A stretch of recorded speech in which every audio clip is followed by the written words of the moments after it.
बॉलीवुड अदाकारा कतरीना कैफ की होने वाले शौहर विकी कौशल के घर रवानगी की video. Lahore, daily Pakistan online. Bollywood की स्टार जोड़ी कतरीना कैफ और ओका कौशल की शादी करीब आते ही दोनों की मुतअद्दिद तस्वीर और वीडियोज सामने आ रही है। तफसीलात के मुताबिक अदाकार जोड़े की जानिब से ताहाल शादी का बाज़ाब्ता ऐलान नहीं किया गया, लेकिन हाल ही में कतरीना कैफ को भारत की मरूफ डिजाइनर के घर देखा गया। इसके अलावा कतरीना की बहन और वालिदा की कुछ तस्वीर भी सामने आए, जिनमें वो शॉपिंग सेंटर के बाहर दिखाई दी गईं। अब गुज़िश्ता शब कतरीना कैफ को अपने होने वाले शौहर ओका कौशल के मुंबई के घर में जाते देखा गया।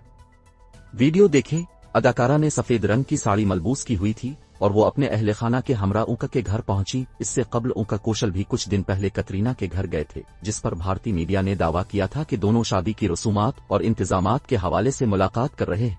वाज़ेह रहे कि भारतीय मीडिया के मुताबिक कतरीना कैफ और ओका कौशल की शादी रवा माह की 9 तारीख को राजस्थान में होगी।